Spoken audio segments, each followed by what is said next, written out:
the way back. You know what a shepherd would do to the sheep that was constantly doing that? They always going down the wrong path. The shepherd would break the lamb's leg intentionally. Pop! Break its leg. Ooh. And then they would bind it, put it on his shoulders, and walk around with that little lamb because it couldn't walk on its own the whole time, loving on it and stroking on it, being near the shepherd. Isn't that cool? So then when he puts the sheep down and it's got enough strength, it don't wander too far from the shepherd then. He's built that relationship with the shepherd. Although it hurt for a little while, the whole time it's healing, he's loving on that little old baby lamb. Oh, I love you, baby. Don't get off too far from me next time, okay? You know what that's going to do for you. See, that's the way the Lord treats us. He is our purger. He's the one who disciplines us. Now let's go on. How much time have I got? It's out, but I'm going to keep going. It's in verse 16. In his right hand he held 7 stars, and out of his mouth came a sharp double-edged sword. His face was like the sun, shining in all of its brilliance. Now, who are the 7 stars? Go to verse 20. The 7 stars are the angels of the 7 churches. Now, the word angels here is angelos, which means messenger. And I believe, as most of the commentators that I've read, believe that this is speaking not so much to angels, like what we think of angels, but messengers of the churches or the pastors of the churches. That the Lord had those 7 pastors in his right hand.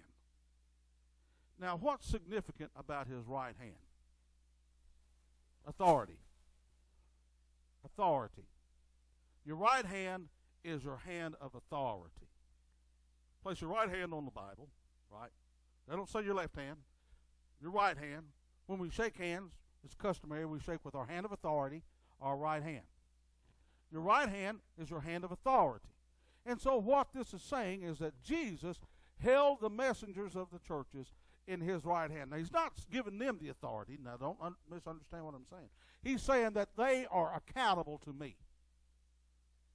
Do you know the Bible speaks of your pastor in Ephesians chapter 4 as that God has given you pastors.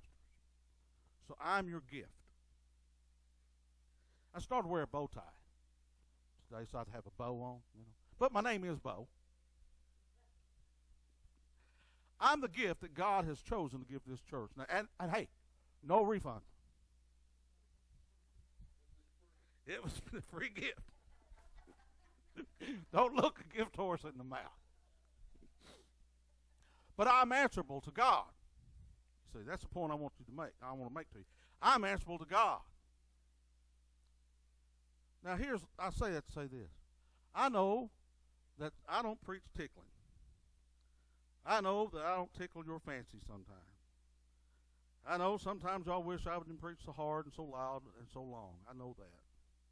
But you see, I don't answer to you. I answer to God.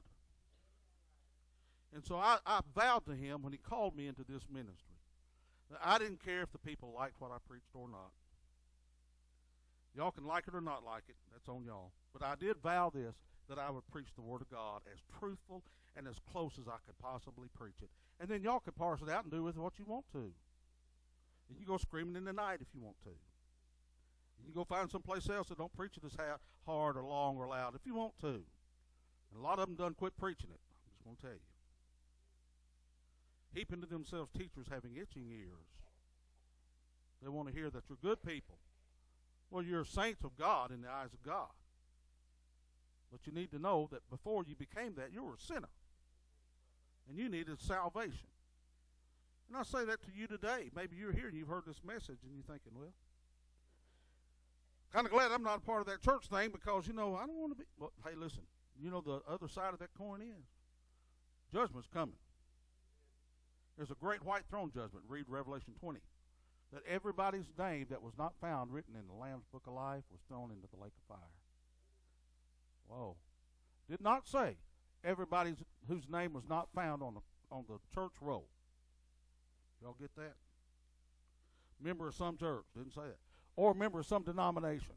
You can pick yours and put it in there if you want to. Didn't say that.